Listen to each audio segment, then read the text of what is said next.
I just remember like pulling up, and I felt like Will Smith on the Fresh Prince of Bel-Air when he's like getting out the taxi, like, oh my gosh, what is this?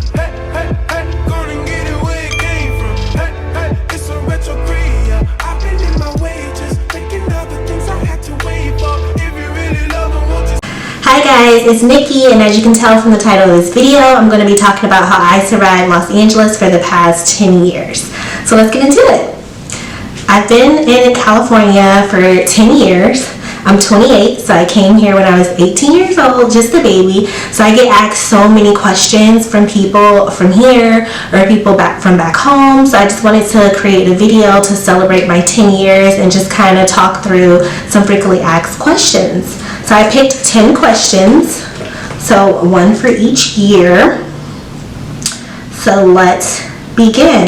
I'm going to add some videos, some pictures and things like that throughout the years in this video, so you guys can kind of see the journey and not just sit here and listen to me talk. I don't want this video to be super long because you guys can always come to me and ask for any questions you have.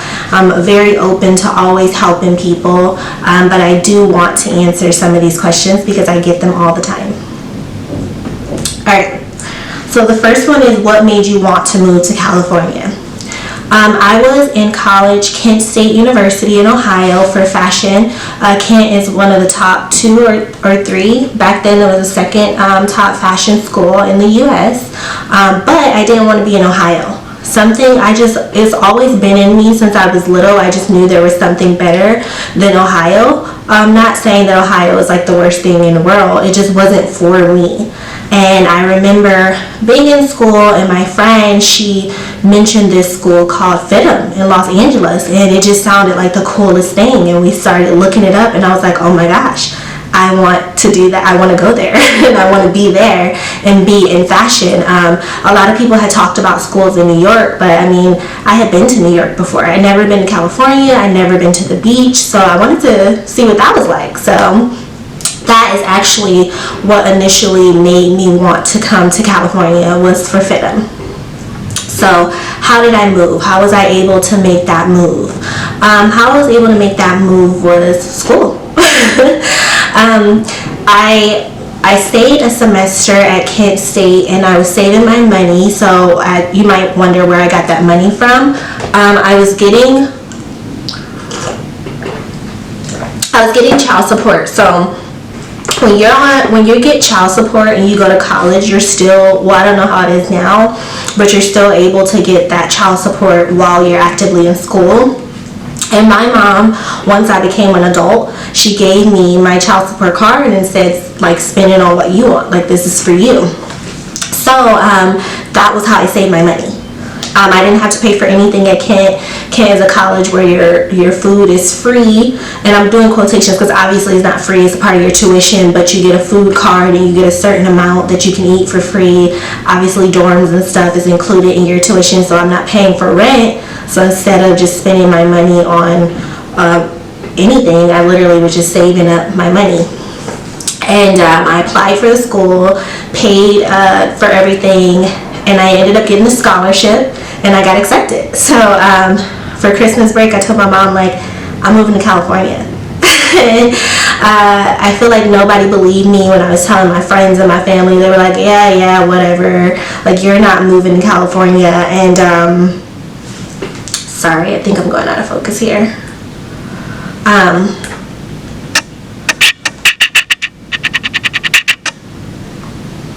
There we go. That's a little better.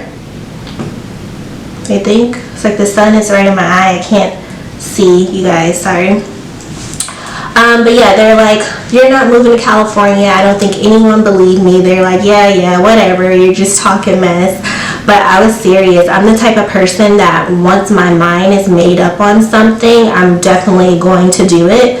So I think my mom knew that. So instead of fighting me on this, she actually was really helpful. I'm really surprised. Not that my mom isn't a helpful person, she's very protective, so I didn't think she was going to be like, yeah, just move to California at 18 and you don't know anyone. So we looked for me a place. I would not advise to do this. This was not smart. I was just blessed that it turned out great for me. What I did, I found a place and I sent them my rent money in advance so that I can live there. I would not advise anybody to do that. Someone literally could take your money and you never hear from them again. In my situation, I was blessed. I actually sent the money, signed the lease from Ohio and everything, so I knew I had a guaranteed place to stay.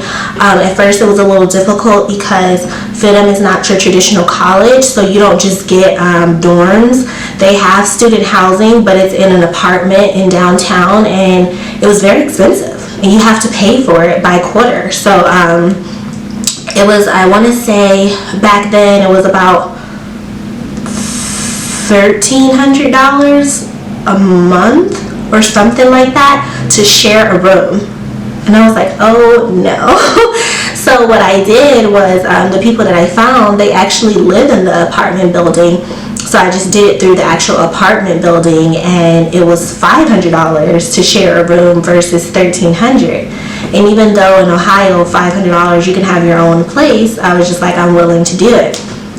I had never been on a plane before. I had never been to California before, and so I packed up and I had to get on 3 planes because I bought my plane ticket last minute. It was the cheapest plane ticket I could afford, so I had to get on 3 different planes. I had 2 different layovers, and I got here, and my cousin who lived in San Diego at the time, she picked me up from the airport and took me to my place. And I just remember like pulling up, and I felt like Will Smith on the Fresh Prince of Bel-Air when he's like getting out the taxi, like, oh my gosh, what is this? And I could not believe, like, this is my home. So the apartment I lived in downtown was really, really nice. Back in the day, it probably was one of the best apartments in downtown. Literally, when I moved in, Zendaya, I don't know if she was living there, but she was there all the time, so I'm gonna assume that Zendaya was living there. And just so many like child stars. It was like the poppin' building to be in, and I just could not believe it. I never seen anything like it. We don't have things like that in Ohio, so I just remember pulling up like, whoa, like this cannot be the place. Like, what in the world? But yeah, that was my place, and I shared a room with a roommate, and then the other girl had her own room, so it was 3 of us in total. All right. How did you afford to stay in California? So that's one of the big questions. California obviously is an extremely expensive state. It's, if not the most expensive state in the U.S., it's probably second to New York or the D.C. area. So it's very expensive. And coming from Ohio, which is very, very cheap, I mean, it was a big deal. So for me, how I was able to afford to stay here when I first moved here was from my college tuition. So basically, like I said, I did get a scholarship. So I did have to take out extra money and extra loans, and then that extra, you get that check every quarter. So I just always, I'm not going to say I've always been good with managing my money, but I've always had a sense of how to make things work with what I have. So I want to say I was getting about $3,000 every quarter, and a quarter is about 2.5 months. So my rent is $500, so for the 3 months, that's $1,500. So half of the money is gone, and then you have groceries and food and things like that. And obviously, I go to a fashion school. I want to be cute, so I'm buying clothes and things like that. So that's how I was able to survive while I was in school. Obviously, that's a very, very expensive route, but if you don't have parents or family that just comes from money that can just give it to you, that was my way of doing it. So yeah. And then so when I got done with college, the way I was able to survive, I graduated in 2013. I didn't have a job at the time, and I didn't know what to do. Our lease was coming up, and one of my roommates was like, you can stay with me until you find a place. And I literally worked 3 jobs So this isn't something like, oh, I'm just coming to California for school and then I'm just leaving after. Like, no, this is a place I decided that I wanted to be at and I wanted to live. So I had to hustle for it. And you never know if you're a hustler until you're thrown into the lion's den and you have to fend for yourself. So yeah, I literally worked 3 jobs. I worked at this restaurant in Beverly Hills called Coupa Cafe. And then I worked at Ian Taylor Loft, and I worked at Guess. So Guess is in Hollywood, Hollywood and Highland, which is the popular mall area here on Hollywood Boulevard, the one that you see the stars on the ground. Ian Taylor Loft was in Century City, which is in Beverly Hills. So that and Coupa Cafe was very, very close to each other. I didn't have a car, so I was getting on buses, but again, they're all close to each other because Coupa Cafe is in Beverly Hills, so was Ian Taylor Loft, and then Hollywood and Highland is not too far from there either. So I was just getting on the bus, and I literally, when I was at her house, I was strictly only there to sleep. I almost never was at her house because I was just working my ass off just trying to stay. And unfortunately all those jobs are minimum wage and it's almost impossible to survive. Not almost, it is very much so impossible to survive in California off of minimum wage. So even though I'm working my ass off with 3 jobs, I still wasn't able to like get back on my own. So I ended up moving with another friend because I never want to stay with people too long. And I was with her for about 2 months before I decided to take a leap. So I was on vacation in Miami and I decided to just apply for a job, and I got an interview and I got the job on the spot. And I was like, oh, okay, well, I don't have nowhere to stay in California, like why not try Miami? So I remember going back home, I packed up and I drove cross country in a rental to Miami. I was there literally for 2 weeks. And this is what I want to drill in through this video is never give up. If you want to do something, you have to fight for it. It's never going to be easy. Everybody wants to live in states like California, New York, like that, because they just see the fun of it. They see the celebrities, they see the weather, they see this and that. But a lot of people don't survive, which is why they look at my story as unique, because I'm truly the definition of getting it out the mud. I didn't have a rich family that helped me. I literally had to figure all these tips and tricks out on my own. And I was in Miami and I got the job at the BCBG flagship store and on Lincoln Boulevard or Lincoln Avenue, and was there for 2 weeks. And I ended up getting the corporate job at BCBG in where? California. So 2 weeks later, right back in this thing, and I moved right back into the same building I was at. So when I talk to people and I tell them I was in the same building for 9 years, it was kind of like 8-ish years, because the couple months I spent with each of my friends. I spent 2 months with one friend and 2 months with the other friend. So it was a total of 4 months and then 2 weeks in Miami. But then I moved right back into the same building. So yeah, that is how I was able to afford to live here. I got into that corporate world, and once you get into the corporate world, it's easy to stay into the corporate world. All right, how did you get your internship with Michael Costello? So my very first internship, well, it wasn't my first one. My very first internship was with the Celebrity Stylist, and I got that internship through a friend. That internship was actually really fun. I don't get asked about that one because the stylist wasn't really well known, but I actually got to go to the Grammys, and that was literally my second year here when I was 19, and got to meet a bunch of people. I mean, like T.I. and Tiny was having a party and just things like that. I got to see Stevie Wonder like playing piano. It was just such an amazing, crazy experience.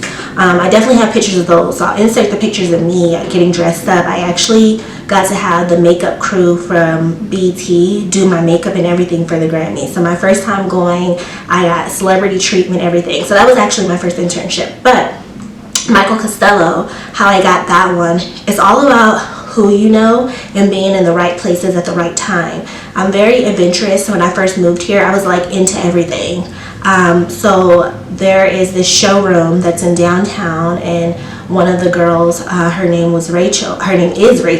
She's actually so dope. She's super dope. I'm so proud of her. She actually has a showroom in London now, and her LA one is still going strong, and I think it's been open for like 13 years or something insane. Amazing. Anyways, most of my college friends were interning for her. She's like this dope ass black girl with these cool clothes that she designs, and she started the showroom and everything.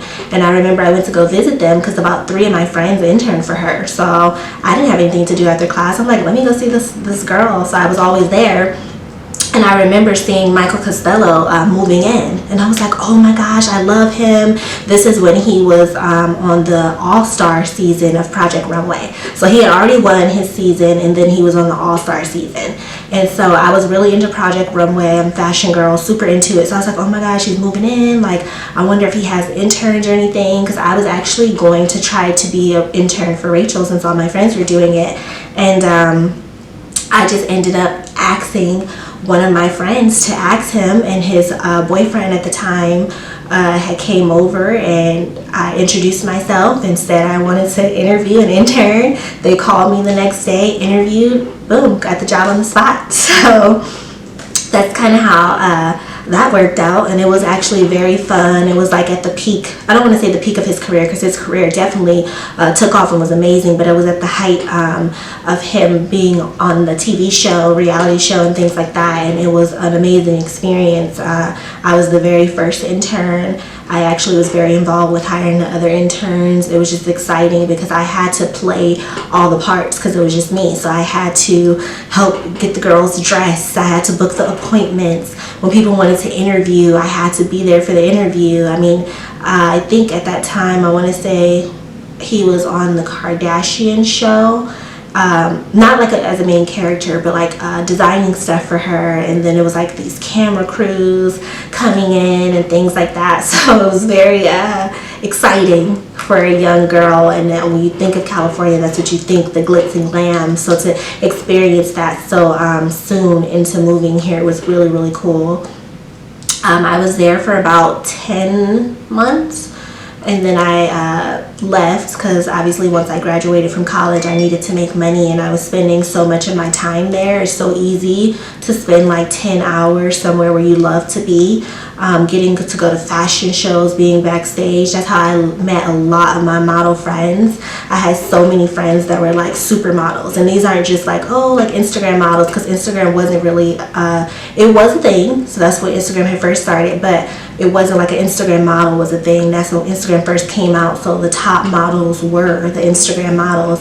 So a lot of my friends were like these huge models that were like in W Magazine, Harper's Bazaar, and things like that, because I worked for Michael Costello, and I got to be backstage and then be around all those models and all those girls and experience all that greatness. So I got to be around a lot of big people back then, so that was awesome. That was amazing. So yeah. Let's see. How did you get into creative directing? So it took me a long time to figure out what exactly I wanted to do. So I came to California thinking I was going to be a buyer. Excuse me. So I thought like, yeah, for sure I'm going to be a buyer. My aunt, who was from California, was a buyer. I'm saying was because my aunt actually passed away my first year being here. So she lived in San Diego, but I never even got a chance to see her. For people that are familiar with California, San Diego is about 2 hours away from LA, the city, and I moved here with no car. Yeah, the train and stuff was an option, but moving here, having 3-hour classes and things like that, it just never was in the cards for us to see each other. She passed away so swiftly after me moving here, unfortunately, but she was a buyer. I grew up thinking my auntie was like the coolest thing in the world. She was always so fabulous. Like she would come in town from California with these fabulous clothes and just always so pretty. Hair always done, nails always done. And then she just got to travel, and I was like, yep, I want to be a buyer. And then as you go to school, and one thing that I greatly appreciate about FIDM is that the professors are actually in the field. So you're not just talking to people that learn from a book and they're spitting out knowledge at you. Like, no, they're spitting out experience at you. And to me, that's way more valuable than a book, because anybody can learn a book and recite what they say in a book, but how you really learn is through experiences and the things that books can't teach you, those like little things, that those one-offs that just happens. So seeing the life of a buyer, I was like, oh, it doesn't really sound as fun as I thought.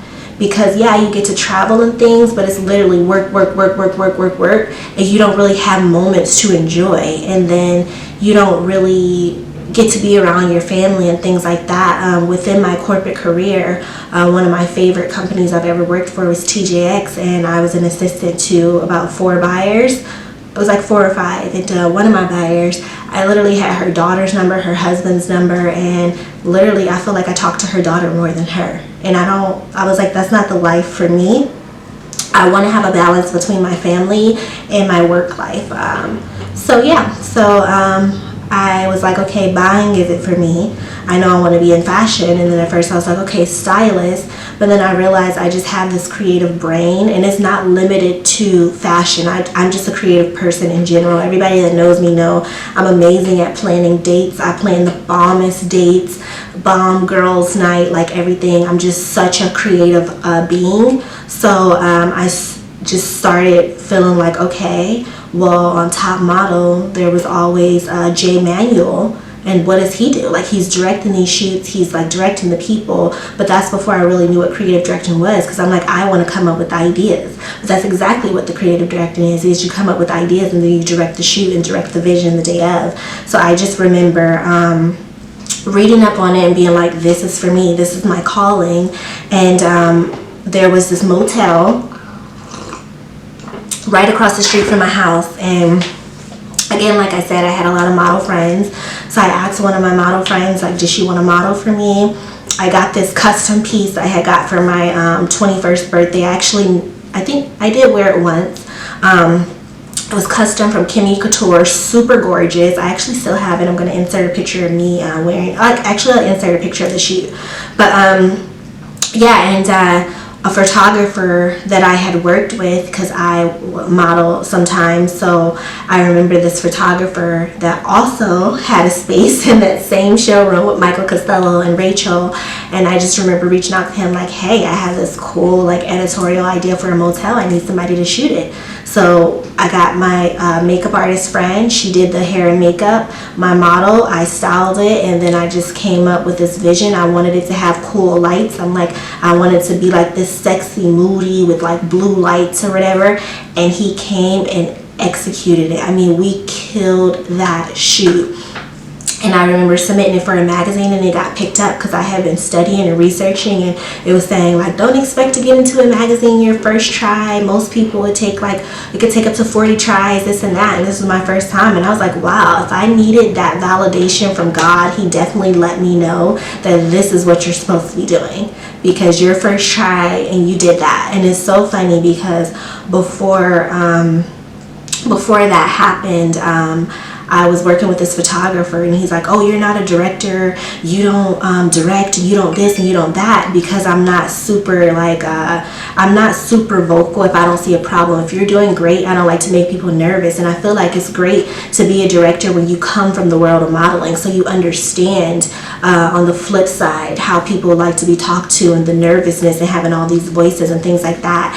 And because I am more quiet and more nice, it did take me a while to kind of over talk the other people and all the voices, because it's my vision. But it's just like so many people doubt you, and this is my calling. I also was creative directing for a store in Pasadena. I was helping with their campaign shoots and things like that right before I started doing magazine work, and that was just amazing. Like, I felt great going into there and just creative directing, and I just took a leap of faith. I actually was working in a corporate job at the time. I was working for Fashion Nova when they first started getting a corporate and getting big, and I hated that job so much that I literally just quit without a backup plan. And that's my first time doing something that stupid.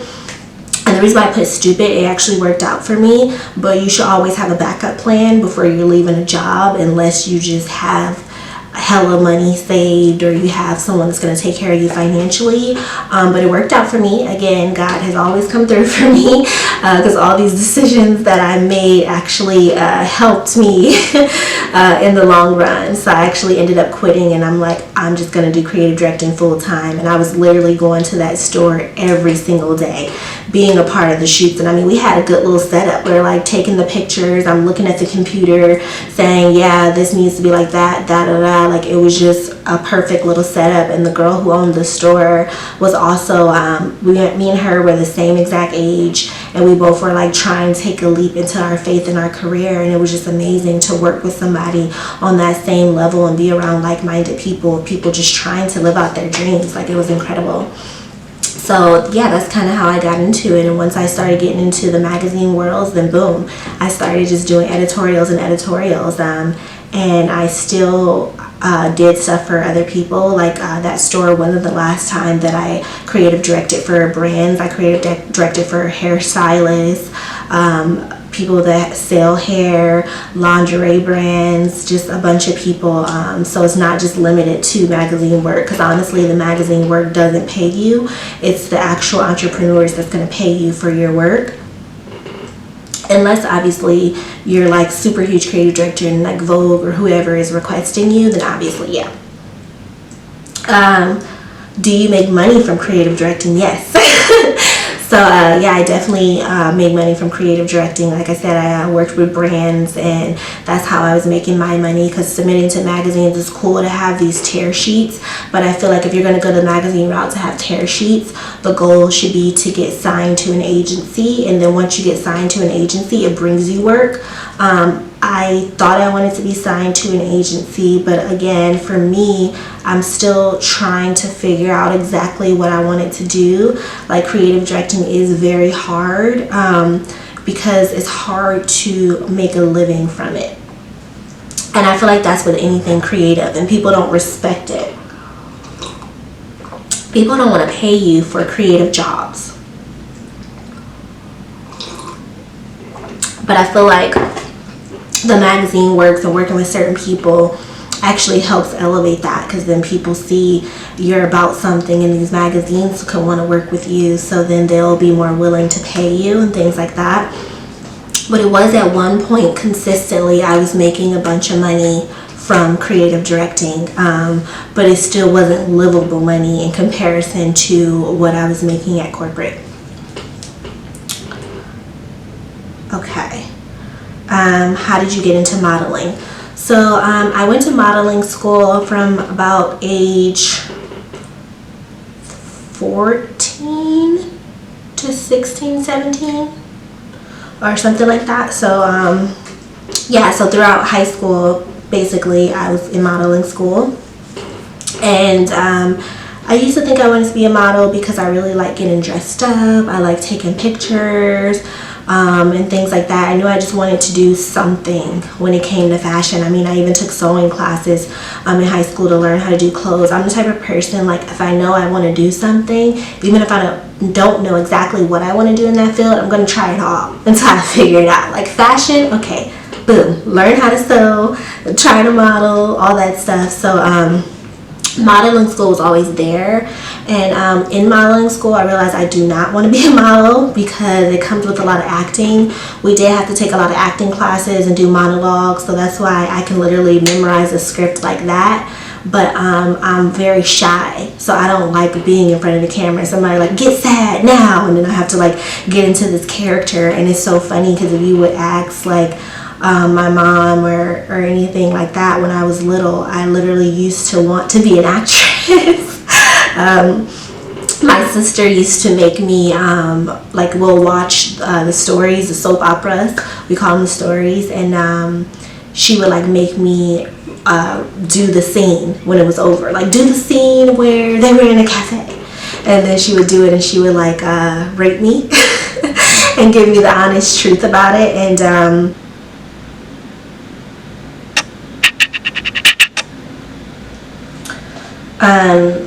sorry guys, my phone cut off. I was trying to slouch so you guys can see me since this shade is happening.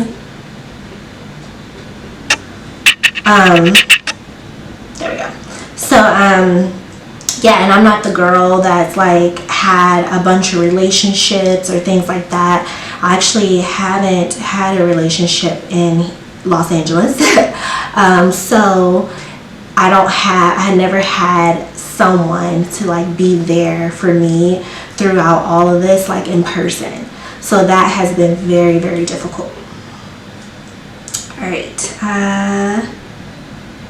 Advice I would give someone trying to move. I would give someone the advice of make sure this is what you want, because especially when you're trying to move to big cities, like a lot of people try to come because they think it's lit, they think it's turned up, they want to be where the celebrities are, they want to be where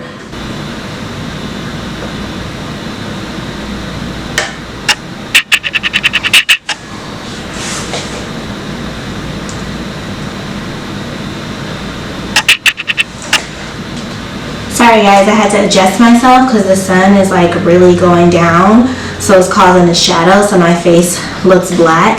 I'm really, really sorry. I thought the sun was going to be perfect, so I didn't set up my lighting, and now it's giving me this like super harsh shadow. So you guys can't even see my face. So I'm so sorry, but I'm almost done with the video. I'm down to the last 2 questions. Sorry guys. But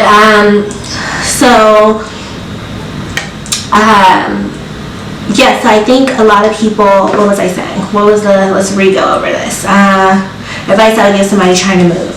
I feel like a lot of people want to move to California just because it's like lit, it's like somewhere to be, it's where all the celebrities are at, things like that. So people get hype and they're excited and they're like, oh, yeah, I want to be there because that seems like a turned place. But I think it needs to be something that you really want to do, because a lot comes with living in a big city. Like, it's super expensive, it's not cheap, you have to have multiple sources of income, you have to be a hustler. A lot of people are here just like you because they want to be a part of the lit crew, the turn up crew, or they want to get rich, or whatever these theories that people have about California.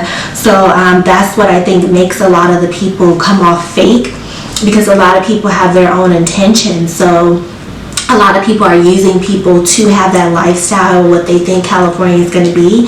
So if you really want to move, I say make sure wherever you're moving is a place where you really, really, truly want to be.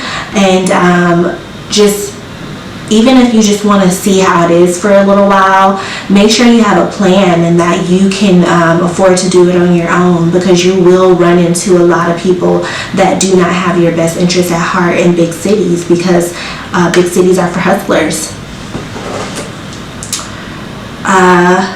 Would you move from California? I get this so often. For me, I feel like California is home, is where I want to be, which is why I work so hard, and I'm always into a lot of things, and I dabble into a lot of things, because obviously in order to have a home here and to build, you have to be have some sort of wealth or richness. It is definitely possible. There are neighborhoods you can be in that's outside of the city, where you can live comfortably without having $1 million homes and things like that. But California as a state is a very expensive state, and the type of person I am and the way I like to live, it definitely is going to take a lot of money. So that's why I'm not in a rush to have kids. I know people throw out, oh, you need to have kids because you're almost 30, and they try to put these rules and these labels on you. I don't have any of that, because I refuse to have kids in poverty. And honestly, anything in your 20s is young. Like hell, even your 30s, your early 30s is very young. I still have a lot of life to live, and I'm going to do that. And I'm going to do that the way that I want to do that. And so I don't feel like I'm fully where I'm at yet. I feel like maybe in about 3 years I can see myself having kids. But as far as right now, I finally am at an amazing place in my life. So I'm going to leave it with that. Again, if you have any questions, you can always ask me and reach out. I'm a very open person. One thing I will say, and advice I will say, I'm always the person that's looking out for other people, because I didn't have that help when I needed it. and I had to learn everything on my own. So if I have any advice I can give, I'm always going to give it. I'm always a resource for everybody. I'm not the person you have to be afraid to ask something to because I'm going to be secretive about everything. I'm not that person. I'm the person that's going to overshare, and I'm going to put you in connection with somebody to help you. That's just my vibe. That's always been my vibe. I had to struggle to get it, so I'm not going to force anyone else to struggle to get it. But it's also the way you approach people. You cannot approach people demanding things or as if you are supposed to get it.